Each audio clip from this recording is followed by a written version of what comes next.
নিজ হাতে উপার্জিত কামাই এটা পৃথিবীর শ্রেষ্ঠ কামাই, আলহামদুলিল্লাহ। পরিশ্রমের মাধ্যমে যে উপার্জন, এটাকে ইসলাম আমাদেরকে উৎসাহিত করে।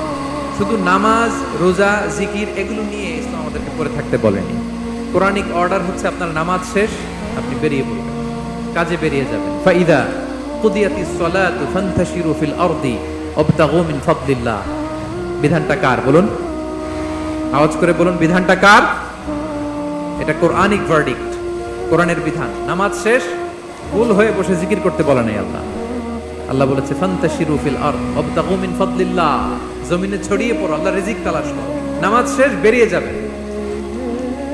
কৃষক চলে যাবে মাঠে, শ্রমজীবী চলে যাবে ফ্যাক্টরিতে, শিক্ষকরা চলে যাবে তাদের শিক্ষা প্রতিষ্ঠানে, কর্পোরেট ওয়ার্ল্ডের লোকেরা চলে যাবে তাদের প্রতিষ্ঠানে। ডেভেলপমেন্ট করতে হবে, সিভিলাইজেশন করতে হবে। নামাজের পরে গোল হয়ে বসে থাকা চলবে না। কি ব্যালেন্স